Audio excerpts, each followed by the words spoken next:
explicación de la teoría, obviamente. Vamos a ver como generalidades de músculo esquelético y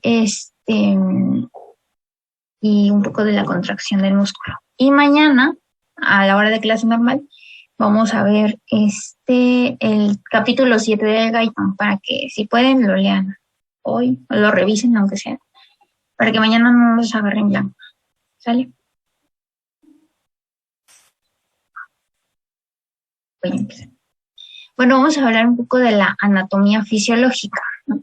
En un primer momento, vamos a ver que pues nuestro músculo va a tener ciertos nombres específicos, ¿no? Como va a ser el sarcolema, que va a ser esa a la que vamos a llamar nosotros como la membrana celular, ¿no? Pero en el músculo va a tener pues un nombre específico y va a ser esta fina membrana que va a envolver a la fibra musculoesquelética, ¿no? Como lo mencioné aquí.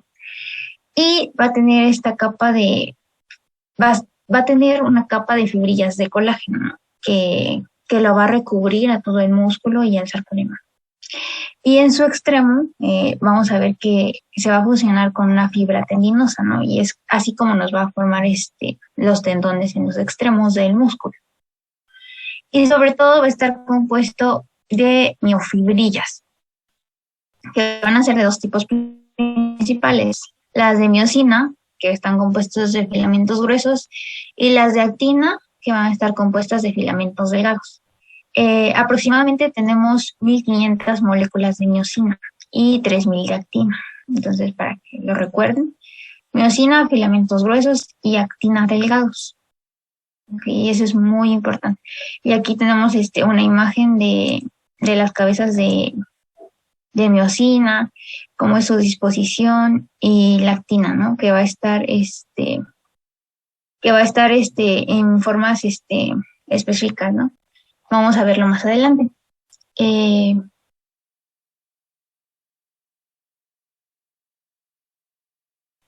Bueno, como les dije, cada parte de la célula muscular del miocito va a tener su nombre específico, su término, ¿no? No se le va a llamar como tal membrana celular, no se le va a llamar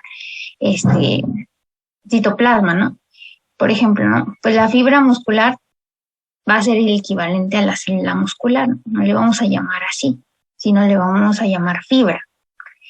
El sarcolema, como les dije, era la membrana plasmática. El sarcoplasma va a ser aquel citoplasma de la célula muscular.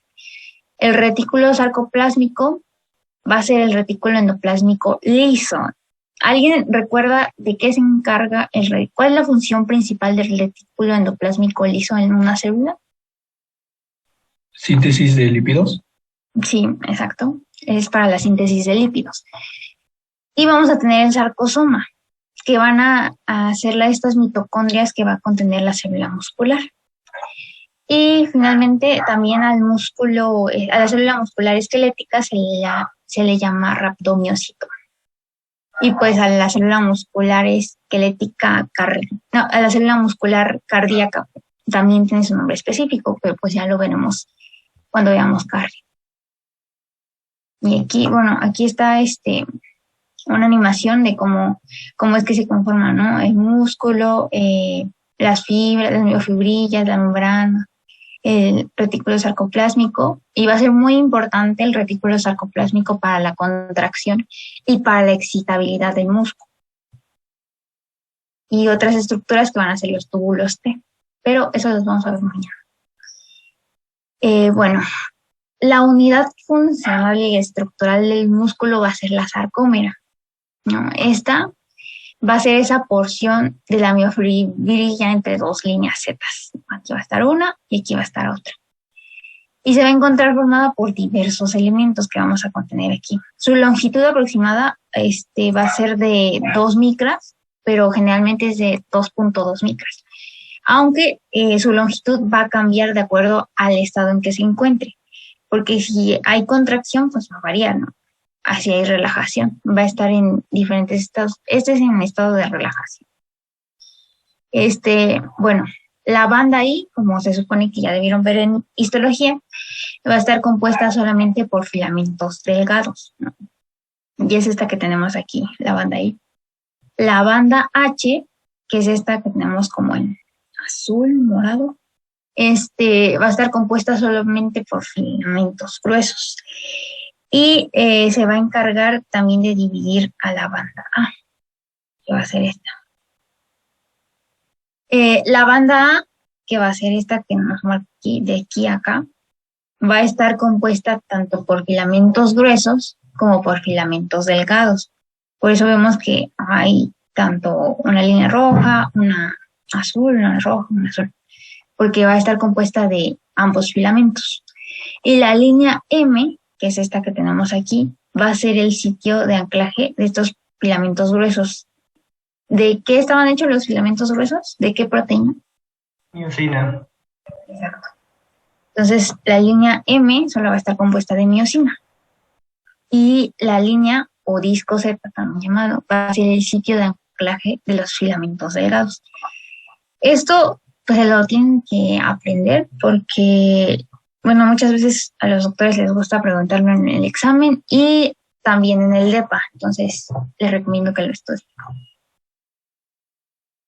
Ahora sí vamos a hablar específicamente de los filamentos. Los filamentos gruesos, como veíamos, estaban compuestos de miosina y van a tener ciertas disposiciones, van a estar compuestos de 6 cadenas en total. 2 cadenas, que van a ser las cadenas pesadas, van a encontrarse como en una especie de hélice y van a formar la cola, que es esta que tenemos aquí. 2 cadenas pesadas van a formar la cola. Y de ahí las 4 restantes se van a encontrar, que van a ser las cadenas ligeras, se van a encontrar formando las cabezas.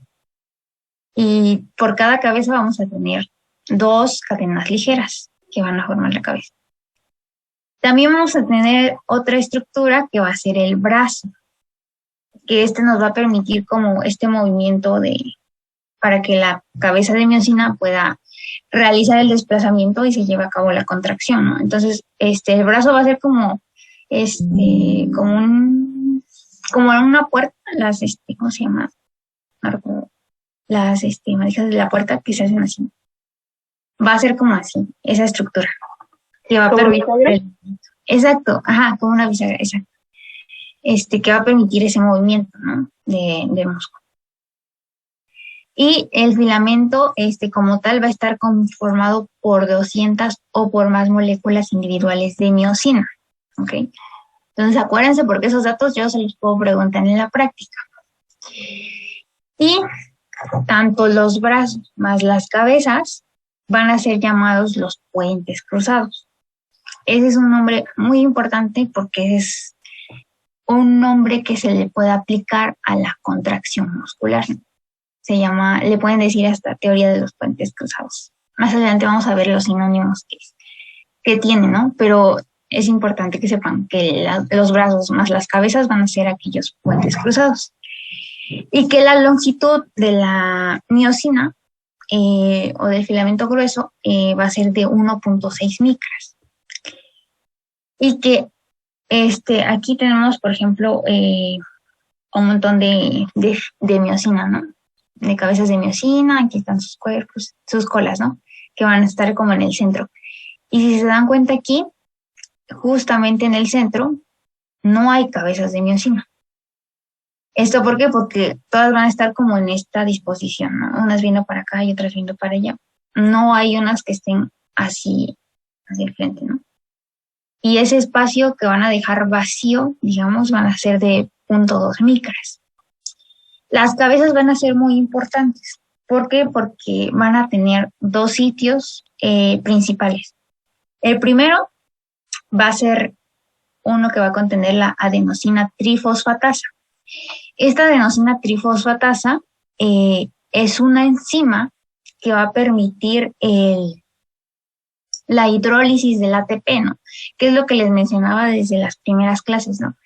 Que cuando nos dicen ATP no quiere decir que sea la energía, ¿no? Sino la hidrólisis del ATP es lo que nos da la energía. Es decir, que va a haber una conversión de ATP a ADP, ¿no? Celular. Y eso es lo que nos va a dar como tal la energía, ¿no? No directamente el ATP por sí sola, a través de una desfosforilación, pero pues eso ya es más de química. Y el otro sitio de unión importante que tiene la cabeza de miosina va a ser para la unión de la actina G, que la veremos más adelante, que va a formar parte de los filamentos delgados, ¿no? Entonces, por eso es importante. Y bueno, aquí está otra imagen, donde aquí, como les comento, va a estar el sitio de unión para el ATP, donde va a actuar la adenosina trifosfatasa para realizar esta hidrólisis, y el segundo sitio es para la unión a la actina G. Aquí van a estar las cadenas pesadas que van a formar pues como tal la cola, ¿no? Y dos cadenas ligeras por cada cabeza. Entonces por eso vamos a tener en total 6 cadenas. ¿Hasta ahí alguna duda? Todo bien, todo bien. De mi parte no. Vale. Bueno, vamos a continuar con los filamentos delgados. Estos, a diferencia de los gruesos, no van a estar compuestos por una sola proteína, ¿no? Que veíamos que en el caso era la miosina, ¿no? Aquí van a estar compuestos por varias, ¿no? La principal, la primera, es la actina G. ¿Alguien sabe por qué se le llama actina G? Ajá, exacto. Porque es la inicial de que es una actina globular, es decir, que se encuentra en una disposición de una bolita, ¿no? Como si fueran unas pelotitas. Y la actina F, pues se le llama F porque va a ser la actina filamentosa, que es la que vemos aquí, que está señalando la imagen, está en forma de filamentos. Pero, por ejemplo, aquí vemos que está en forma de bolitas, ¿no? Como si fueran pelotitas. Eso quiere decir que es la actina G, porque es globular. Y entonces, a cada una de estas moléculas de actina globular, que son las bolitas, se le va a unir un ADP, ¿no? Y estos van a ser los puntos activos de los filamentos, ¿no? O sea, tiene ya unido ahí un ADP, ¿no? Que va ese punto también va a interactuar con la miosina, ¿sí? Y por cada molécula de actina globular va a tener va a tener una longitud de 1 micra aproximadamente. Y estas también se van a anclar a los discos Z, como veíamos, ¿no? Cuando les mostré la sarcómera. Y un punto activo se va a encontrar cada aproximadamente 2.7 nanómetros. Entonces es un espacio muy reducido, por lo que vamos a tener muchos puntos activos. Y eso es importante porque los puntos activos nos van a permitir el anclaje de ciertas moléculas. Eso es en cuanto a la actina, ¿no? Que va a haber en 2 disposiciones, globular y filamentosa. En cuanto a las otras proteínas que van a encontrarse formando los filamentos delgados, tenemos a la tropomiosina. Esta proteína va a tener una longitud aproximada de 40 nanómetros. También va a ser pues muy pequeña, ¿no? Y se va a encontrar en disposición alrededor de la actina, bueno, ahorita quito esta imagen, alrededor de la actina F, ¿no?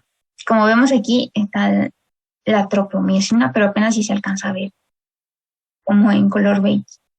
Está rodeando a la actina F, ¿no? Filamentosa. Que en este caso, pues la imagen nos muestra una actina globular, pero en la otra pues está la filamentosa.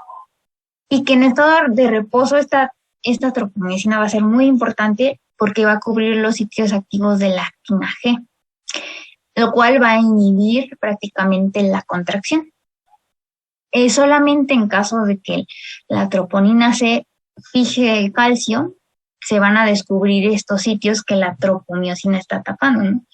Va a ser como un taponcito, ¿no? Para evitar la contracción.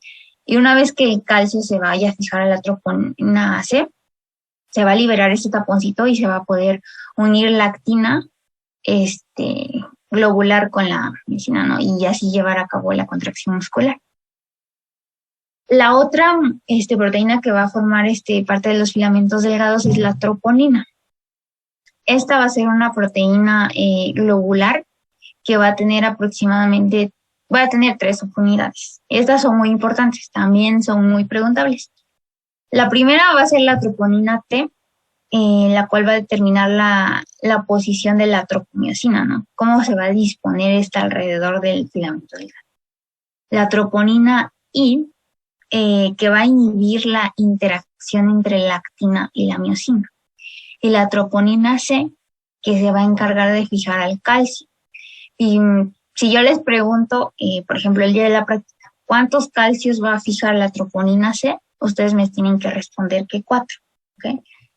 La troponina C va a fijar 4 calcios. Y una vez que esos 4 calcios estén fijos a la troponina C, la tropomiosina, que se va a encontrar rodeando a la actina globular, se va a desplazar y va a dejar libre esos sitios activos de la actina G para llevar a cabo la contracción. Es por eso que se forma el complejo troponina-tropomiosina, porque si nuestra troponina C no está, no contiene calcio, no está fijado el calcio a esta troponina C, o sea, la tropomiosina va a estar obstruyendo la contracción. Va a ser ese tapón que va a estar tapando los sitios activos de la actina G para que no se lleve a cabo la contracción. Entonces es muy importante que entendamos cómo es que estas proteínas interactúan para inhibir o para favorecer la contracción. Y aquí tenemos pues una imagen de lo que hemos visto, ¿no? De cómo está la sarcómera, los discos Z, ¿no? Las bandas, la A, la I, esas bandas. Y aquí vemos cómo está el sarcolema, ¿no? Que va a ser esa membrana de la fibra muscular. El retículo sarcoplásmico, ¿no? Aquí no va a haber nada de retículo endoplásmico. Es sarcoplásmico. Y vamos a ver cómo también hay disposición de algunos túbulos transversales, que son llamados túbulos T. Y de algunas cisternas terminales que van a ser muy importantes para la contracción, para el mecanismo iónico sobre todo. Y vemos cómo están dispuestos los filamentos, las mitocondrias también, y pues todas las miofibrillas, ¿no? Y aquí tenemos pues una imagen igual de los filamentos delgados, cómo va a estar interactuando aquí la tropomiosina, que les dije que va a envolver a las moléculas de actina, y la troponina, ¿no? También cómo va a estar interactuando ahí para que va a estar como afuerita, esperando que el calcio llegue, y ella le va a avisar a la tropomiosina para que se quite y deje actuar a la actina junto con la miosina. Y aquí es lo que les dije, que en el centro no va a haber cabezas en cuanto a la miosina. Ahora sí vamos a empezar con la contracción muscular. Pero antes, ¿hasta alguna duda de los filamentos? ¿Todo claro hasta ahí?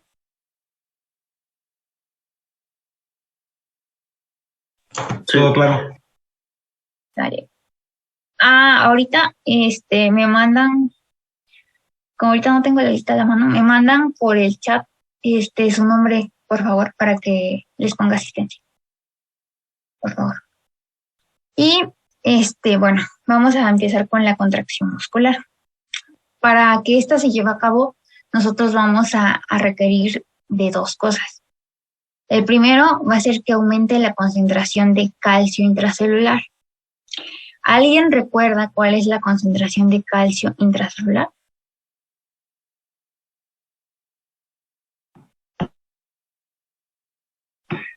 Es de 0.001. Perdón.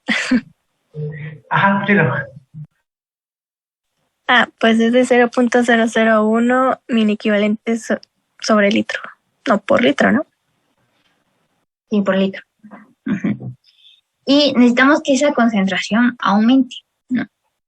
Vamos a ver que luego, por ejemplo, en el Guyton viene, ¿no?, en cifras exponenciales, ¿no? Que les marca 2 por 10 a la 7, ¿no? Debe aumentar a cierta concentración. Pero, pues ahorita, pues con que se sepan esto básico, ya después ya les doy bien esos datos mañana, yo creo. Y la energía metabólica, que ¿de dónde les dije que provenía la energía metabólica? A ver, ¿alguien quiere participar? O si no, agarro al azar, ¿eh?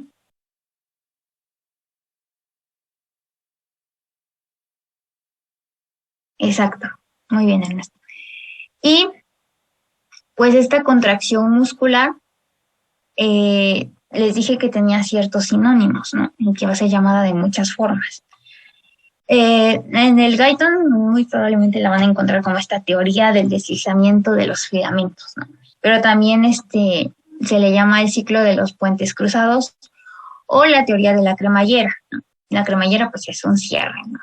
Y de ahí también se le puede llamar como teoría del trinquete, ¿no?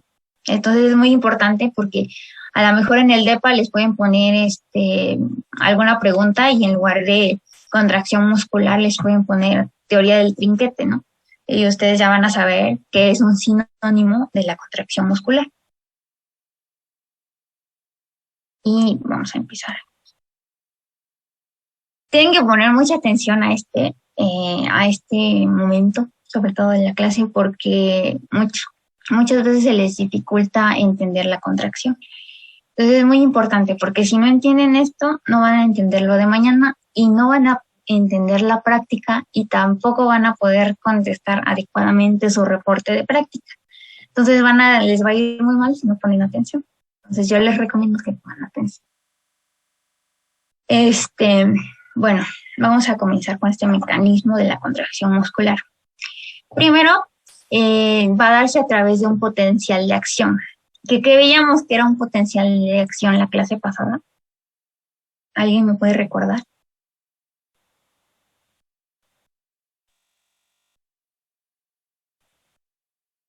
Es la diferencia de potencial que va a haber en la membrana, ¿no? En los ambos lados de la membrana.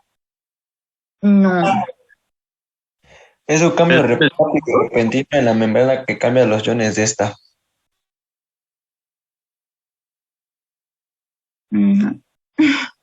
¿Alguien más?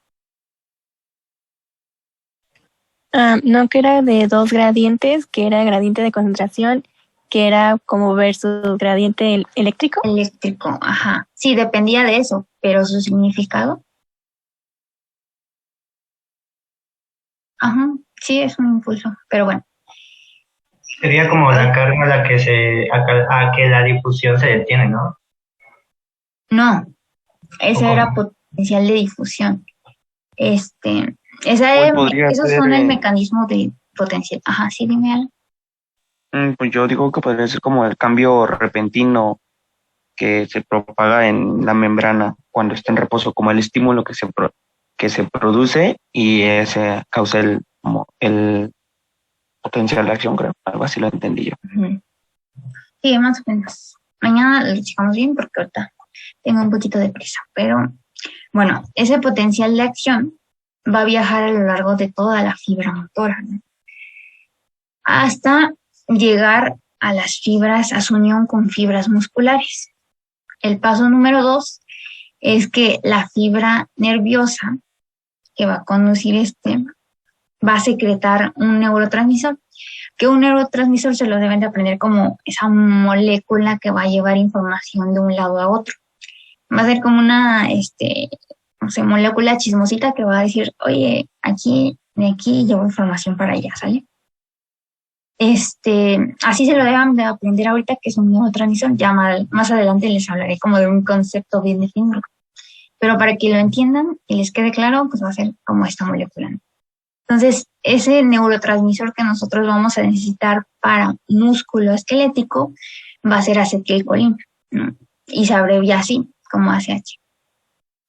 Y esta acetilcolina va a actuar en la membrana de toda la fibra muscular y va a hacer que se abran canales de cationes. ¿Los cationes qué carga tienen? Positiva. Ajá, exacto, carga positiva. Y van a ser activados estos por la acetilcolina. Estos canales donde va a pasar estos cationes, que pueden ser sodio o calcio, van a ser activados por acetilcolina. Y la apertura de estos canales va a provocar como tal la despolarización, ¿no? Que es lo que veíamos la clase pasada. que era cuando se iba para arriba nuestra espiga, ¿no? Y van a estar activados por voltaje, ¿no? El paso número 5 es que el potencial de acción va a viajar a lo largo de toda la membrana de la fibra muscular y que este potencial de acción va a despolarizar la membrana muscular del retículo sarcoplásmico, liberando así grandes cantidades de calcio, ¿no? Este calcio nos va a servir para la contracción. Y finalmente, como paso 7, los iones de calcio son los que van a iniciar pues se van a fijar a la troponina C, ¿no? Y van a iniciar esta atracción entre los filamentos de actina con la miosina, provocando este deslizamiento, ¿no?, de las fibras, que va a ser en un sentido longitudinal, ¿no? No se va a mover como así el músculo, ¿no?, sino solamente así. Y que los iones de calcio, también, una vez que ya se llevó a cabo la contracción, van a ser bombeados al retículo sarcoplásmico a través de ciertas bombas de calcio de la membrana. ¿Que las bombas qué requieren? ¿Qué tipo de transporte son?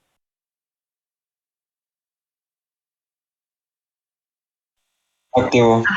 Activo primario. Muy bien. Aquí les agregué un video acerca de la contracción.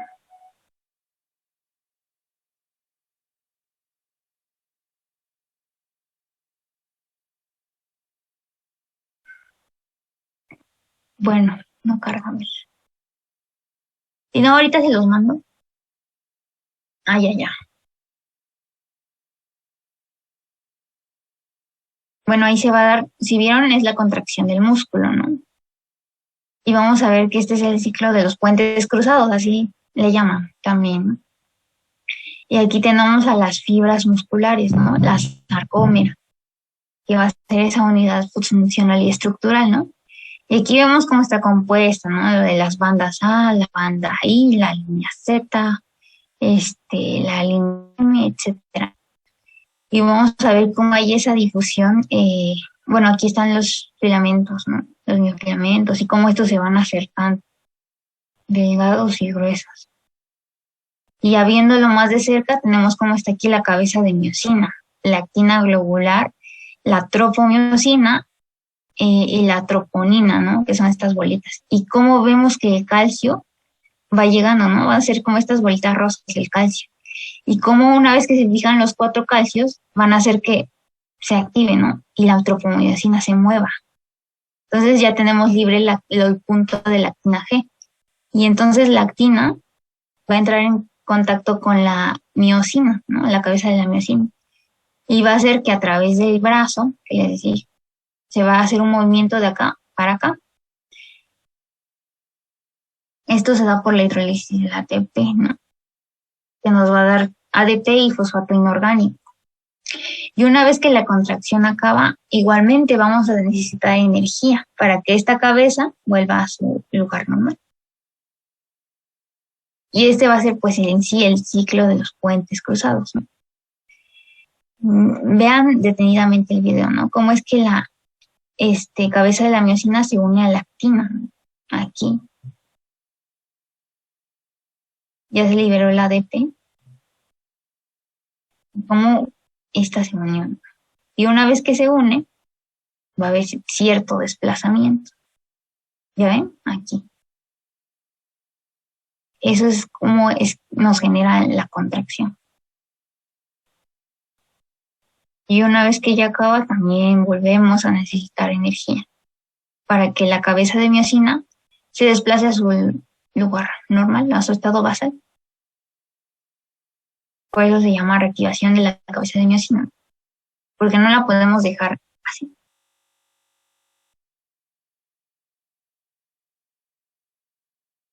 Y regresa.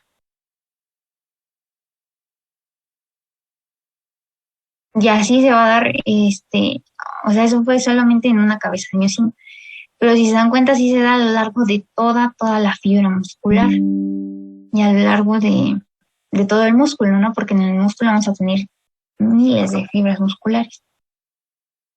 Entonces, todo ese mecanismo es el que nos va a dar lugar a esta contracción como tal. que vimos desde al principio, ¿no? Pero bueno, aquí también están estas imágenes donde está cómo es que el ADP se va a activar y va a hacer que se active la cabeza de la miocina, ¿no? Pero una vez para que se lleve a cabo como esa activación de la cabeza de la miocina, ya vimos que el complejo troponina-tropomiosina tuvo que haber destapado los sitios activos del actinageno.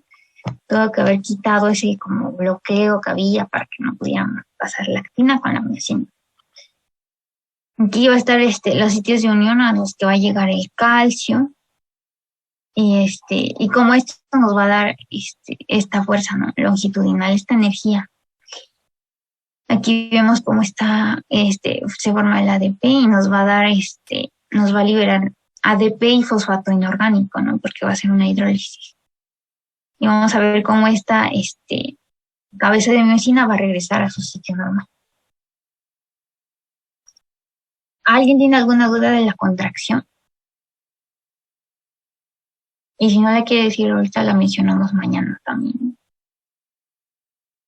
Mañana se los puedo explicar otra vez. Pero vamos a ver algunos otros conceptos. Las características, sobre todo de la contracción muscular. Esta se va a dar de dos tipos, una contracción isotónica y una contracción isométrica. La contracción isotónica es cuando el tono muscular, como lo dice iso, ya habíamos visto que es igual, ¿no? Y tónica, pues es el tono. El tono va a ser el que va a tener el músculo, ¿no? Es decir, el grado de contracción basal del músculo. Isotónica, pues quiere decir que el tono muscular se va a mantener normal, se va a mantener igual. Sin embargo, la longitud del músculo, cuando se contrae, va a cambiar, ¿no? Como aquí vemos, ¿no?, que el músculo en un estado normal se va a mantener largo, ¿no? Pero si se contrae, va a cambiar su longitud y se va a hacer más pequeño. Si se acaba la reunión, volvemos a entrar al mismo líquido. Y la contracción isométrica se va a dar porque el tono muscular sí va a cambiar, ¿no? Aquí el tono sí cambia, la longitud es la que se va a mantener normal. Por eso es iso, de que igual, y métrica, porque es lo que va a cambiar. Lo que va a cambiar es la longitud, no el tono. Por eso vemos que están en la misma disposición, solo que uno va a tener una tensión baja, ¿no?, y el otro va a tener una tensión alta, porque no se va a cambiar su longitud, sino su tono, ¿no? Es el que va a cambiar. Y vamos a tener que, para llevar a cabo la contracción muscular, vamos a requerir continuando con estas fuentes de energía para la contracción muscular, la primera obviamente pues es el ATP directamente, ¿no? Vamos a ver que su concentración en músculo va a ser de 4 milimoles. Y por lo tanto, la duración de una contracción que nos puede favorecer solamente el ATP va a ser de una duración de 1 a 2 segundos. Y se va a regenerar por ciertos mecanismos que vamos a ver a continuación, ¿no?, como el de la fosfocreatina, que va a ser que va a generar ATP, ¿no?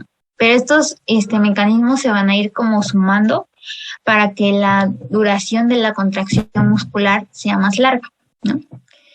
Si sumamos la energía de la concentración del ATP en el músculo más la fosfocreatina, nos va a dar una duración de 5 a 8 segundos, más o menos.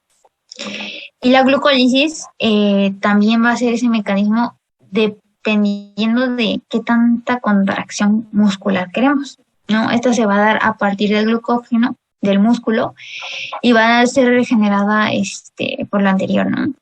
Y va a tener una duración, sumando el ATP más la fosfocreatina más la glucólisis, de 1 minuto.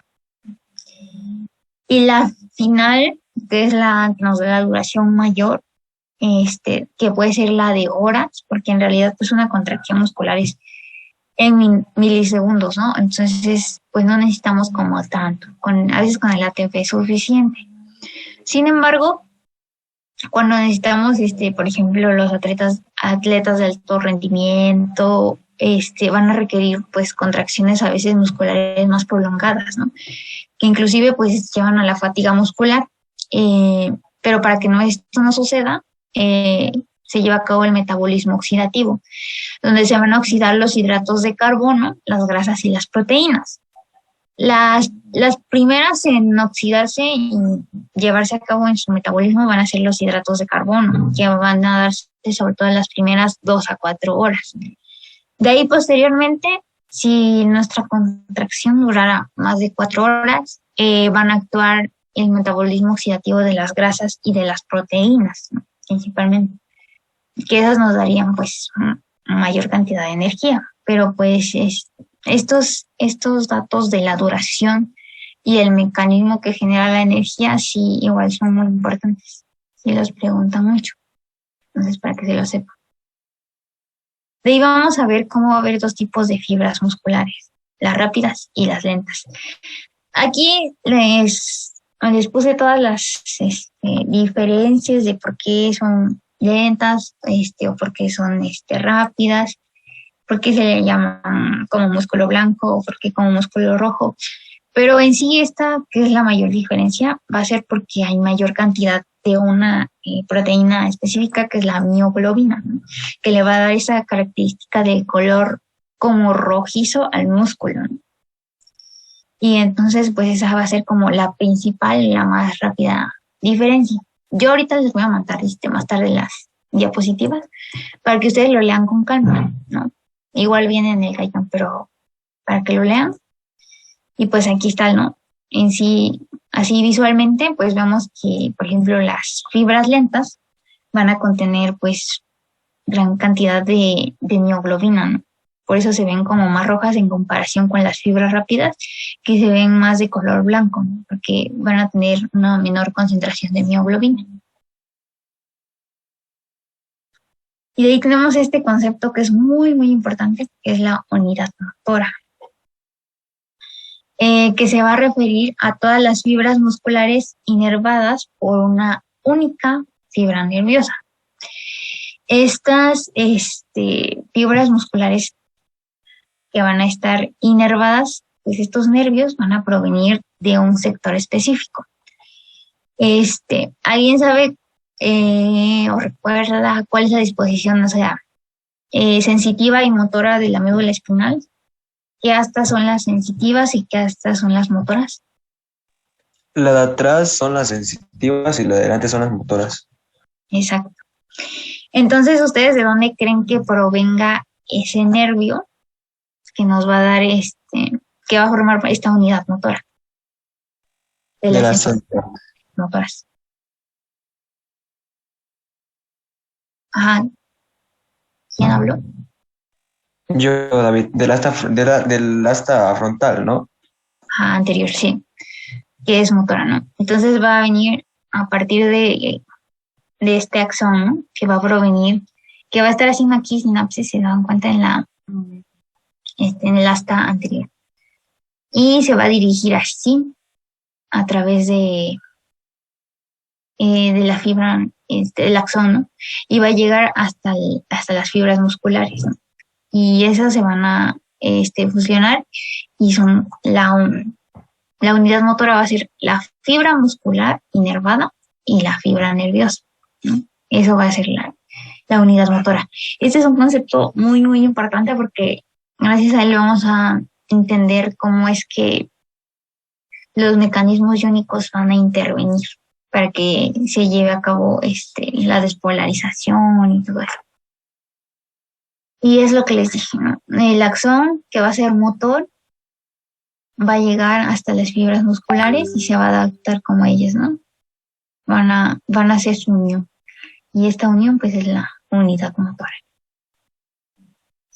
Y vamos a tener prácticamente esto es de lo que se trata la práctica, de la sumación.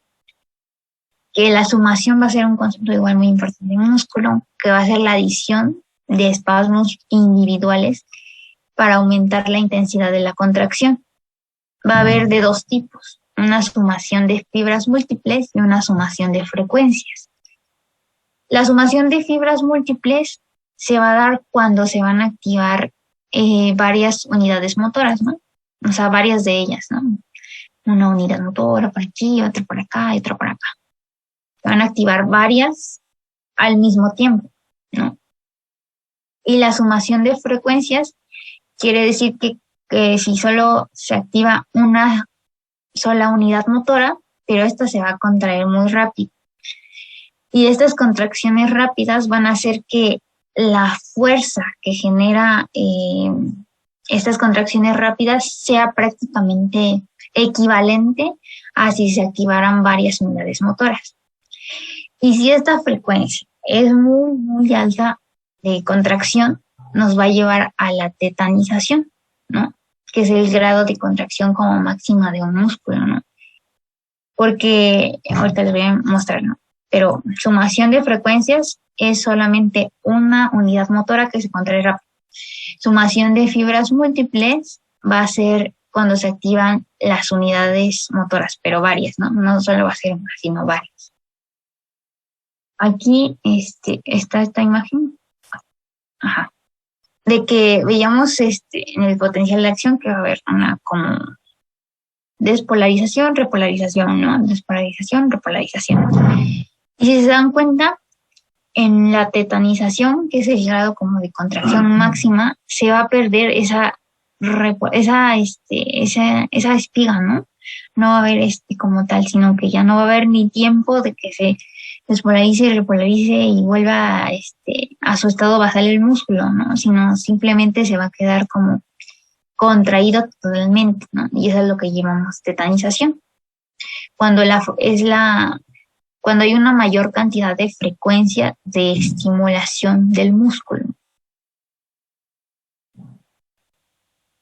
Y vamos a ver otro concepto que es el efecto trepe o escalera, también se llama. Y se va a dar sobre todo, por ejemplo, cuando se tienen un esguince o no sé, y dejan inmovilizado su pie, por ejemplo, por mucho tiempo, ¿no? Y luego les cuesta un poco más volver a retomar la fuerza que tenían. Se da porque el músculo pues va a comenzar a contraerse poco a poco después de este periodo de reposo, ¿no? Pero esa primera contracción, ¿no? Esas primeras contracciones van a ser con una fuerza muy pequeña, ¿no? Menciona ahí cantidades específicas de 50 o de 20 a 50, menos que la normal. Y va a ser esta incapacidad, se va a dar por la incapacidad del sarcoplasma de recapturar inmediatamente los iones calcio, ¿no? Entonces va a ser como que por más que esté la concentración bien de calcio, como que las fibras nerviosas no la van a adaptar para ellas, ¿no? Entonces por eso es cuando tienen que llevarse a cabo varias contracciones para que el músculo vuelva a su estado normal. No es que se quede así. Si, por ejemplo, alguien se esguinzó, les digo, y dejó de caminar y de mover su extremidad por, no sé, un mes. Una vez que termine, puede volver a comenzar, ¿no? Pero su extremidad no va a tener la misma fuerza que normalmente, ¿no? Y para recuperarla tiene que llevar a cabo varias contracciones, ¿no? Es por eso que hay terapias y todo eso, para que se vuelva a recuperar la fuerza del músculo. Si no, no se recupera. Y de ahí vamos a tener otros conceptos importantes, que va a ser el tono muscular, que ya se les mencioné, que va a ser el grado de contracción basal que van a tener los músculos. La fatiga muscular, que es aquella que se va a dar luego de una contracción prolongada e intensa de este músculo. Y esta se va a dar sobre todo porque no hay como los requerimientos de energía o de iones, por ejemplo, para que la contracción se lleve a cabo, ¿no? Es como, por ejemplo, que vamos corriendo y de repente ya no podemos más porque ya nos cansamos porque quizá nuestros requerimientos de energía ya disminuyeron, ¿no? Ya no tenemos para seguir, es que nos va a dar una fatiga muscular. Y de ahí la hipertrofia o la hiperplasia, ¿no? Pues en fatiga muscular nos vamos a ver así. Y en hipertrofia pues nos vamos a ver así, porque va a ser el aumento de la masa total del músculo, ¿no? El aumento del tamaño de las células musculares. Y la hiperplasia va a ser el aumento del tamaño. No, perdón, perdón, aquí me equivoqué. Pero la hiperplasia va a ser el aumento del tamaño de la célula. No, perdón. De las células. O sea que va a haber más células. No que va ya a haber menos. Aquí está mal. No era este concepto. Pero ya se los paso a corregir. Pero pues sí, estos conceptos son importantes. Hipertrofia, acuérdense la T por tamaño. Aumenta el tamaño de la célula. Hiperplasia, y acuérdense como la S, que va a sonar como de célula. Que se aumenta el número de células. Y de ahí los otros conceptos que debemos saber es que va a haber una máxima fuerza de contracción, la sacudida muscular y la denervación. La máxima fuerza de contracción, vamos a ver que esta se va a comparar sobre todo cuando veamos ya músculo liso. Vamos a ver cómo esta va a variar en función de las características propias del músculo esquelético, ¿no? Que el músculo esquelético por sí solo pues tiene una máxima fuerza de contracción que va a equivaler a entre 3 y 4 kilogramos por centímetro cuadrado de músculo, ¿no? Y vamos a ver cómo el músculo liso esta cifra va a cambiar, ¿no? Y la sacudida muscular va a ser aquella que se va a dar cuando un potencial de acción va a provocar esta contracción seguida de una relajación. Eso es una sacudida muscular. Contracción más relajación. Es decir, que la cabeza de la miocina se queda así, la relajación es cuando está disminuida y regresa a su estado normal. Eso va a ser la sacudida muscular. Y de ahí la denervación va a ser que la pérdida de inervación como tal, ¿no? de este músculo. Esa inervación nos va a llevar a atrofia, ¿no? Que es decir, es la disminución en el tamaño de las células. Es el concepto que estaba mal aquí. Esta atrofia se va a dar, ¿por qué? Porque el músculo en estado basal va a tener cierta contracción, que es lo que veíamos que era el tono muscular. Ese tono muscular va a estar dado porque va a haber cierta liberación, aunque sea mínima, pero constante, de neurotransmisor que va a mantener pues como tal ese tono, ¿no? Va a mantener que el músculo no sea flácido. Sin embargo, cuando hay un traumatismo, una resección, este músculo puede perder esta inervación. Y sobre todo, se ve en cirugías, ¿no? Cuando, por ejemplo, los operan de algo que tiene que ver sobre todo con afectación al tejido muscular. Vamos a ver cómo a veces los pacientes tienen, por ejemplo, el brazo, la extremidad sana, que no tiene ninguna afectación, con una masa muscular, un tono muscular normal, ¿no? Sin embargo, la que se vio afectada pues va a estar disminuida, ¿no? Se va a ver como más flaquito su brazo. Entonces eso se da por esa denervación que sufre el músculo, que causa que no haya esta como liberación constante de acetilcolina y a su vez se vaya a atrofiar, ¿no? Y hasta ahí llegamos el día de hoy. Esto ahorita se los voy a mandar